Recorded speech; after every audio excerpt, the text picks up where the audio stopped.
Coba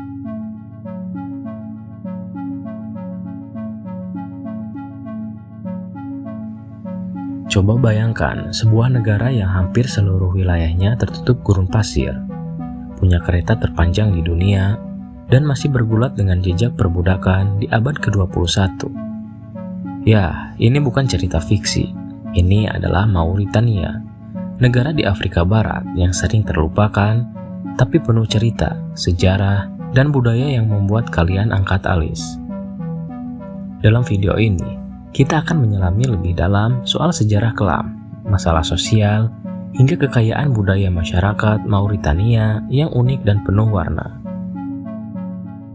Mauritania punya sejarah panjang yang dimulai dari peradaban Berber kuno, lalu menjadi bagian dari kerajaan-kerajaan Islam Afrika Barat seperti Ghana dan Mali. Masuk ke abad 20, Mauritania menjadi koloni Prancis dan baru merdeka pada tanggal 28 November tahun 1960. Tapi setelah kemerdekaan, tantangan besar langsung datang.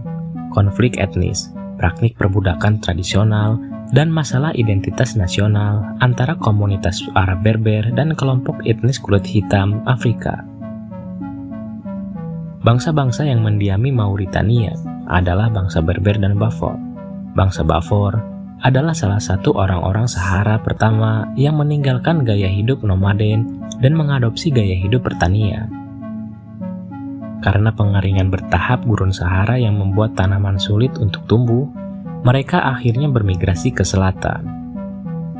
Banyak orang-orang dari bangsa Berber mengklaim mereka berasal dari Yaman. Hanya sedikit bukti yang mendukung klaim tersebut.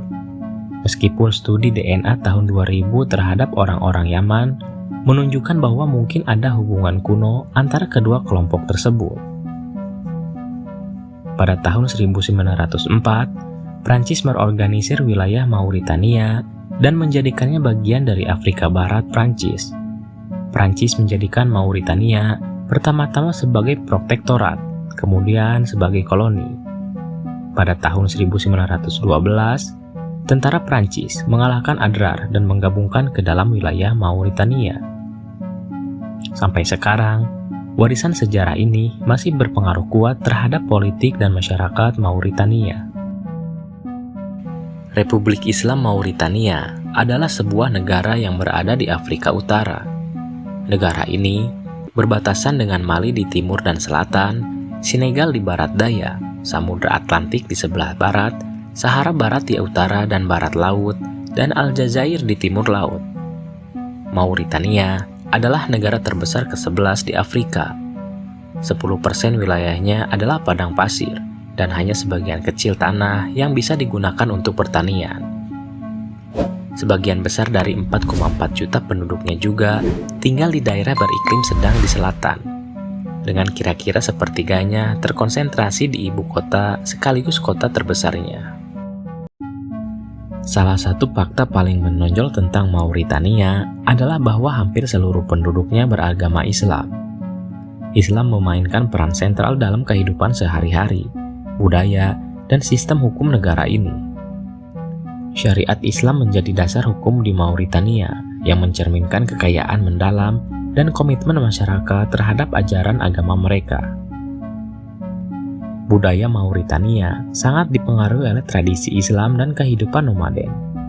Musik dan tari tradisional seperti griot merupakan bagian penting dari warisan budaya.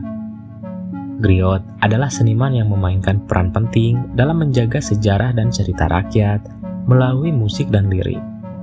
Selain itu, pakaian tradisional seperti boubou dan melhafa sering dikenakan oleh penduduk sebagai bagian dari identitas budaya mereka.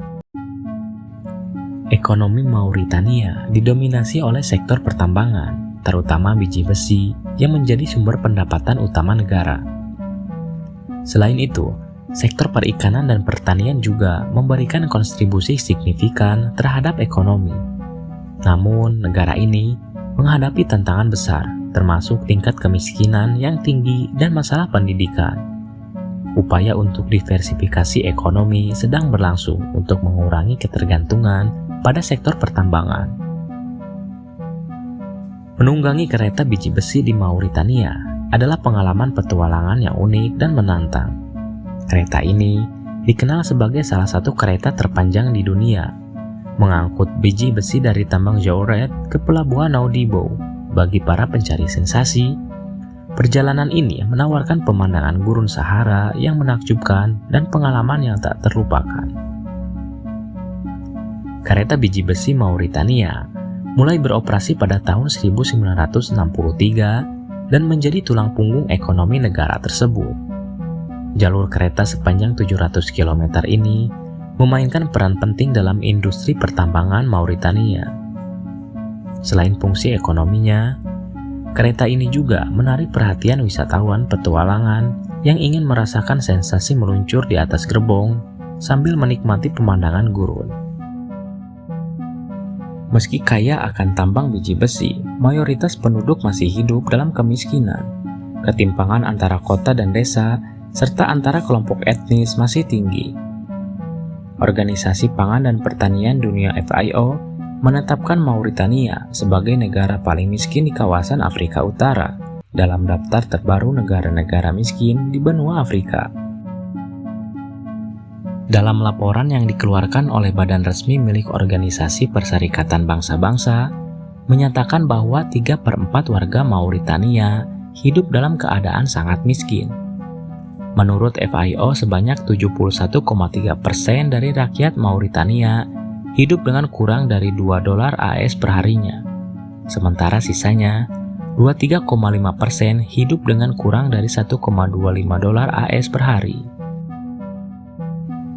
Mauritania, Haiti, dan Pakistan menjadi negara dengan angka perbudakan modern tertinggi.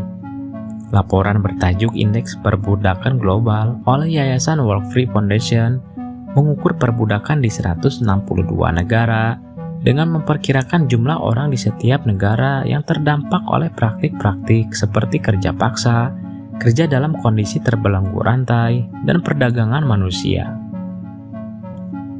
Menggunakan laporan dari pemerintah dan organisasi nirlaba serta perkiraan statistik, mengatakan bahwa Mauritania memiliki proporsi perbudakan tertinggi, dan banyak yang mewarisi status budak dari nenek moyang mereka.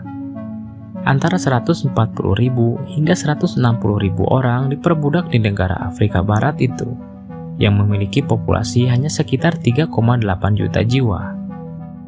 Mauritania baru menghapus perbudakan secara hukum pada tahun 1981 dan baru mengkriminalkannya pada tahun 2007.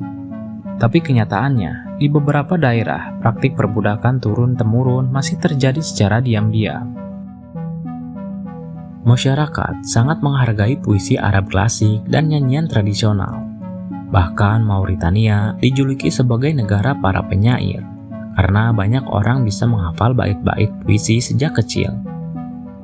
Orang Mauritania dikenal menguasai bahasa Arab, menghafal ribuan bait syair yang memuat tata bahasa atau gramar dan aturan dari bahasa Arab.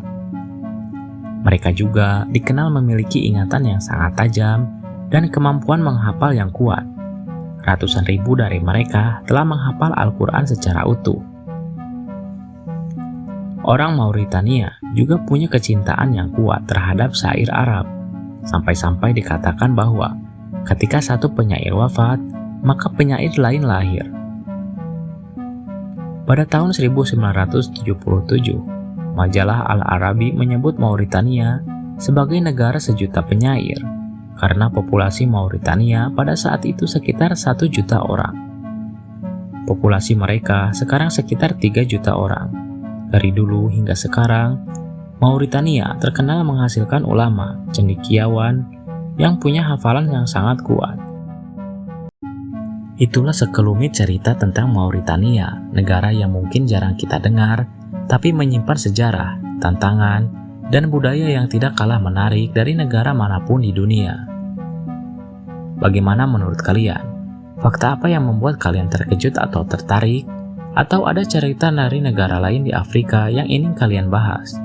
Tulis pendapat kalian di kolom komentar, dan jangan lupa untuk like videonya, subscribe channel ini, dan aktifkan lonceng notifikasi, supaya kalian tidak ketinggalan cerita-cerita menarik lainnya dari penjuru dunia. Sampai jumpa di video berikutnya.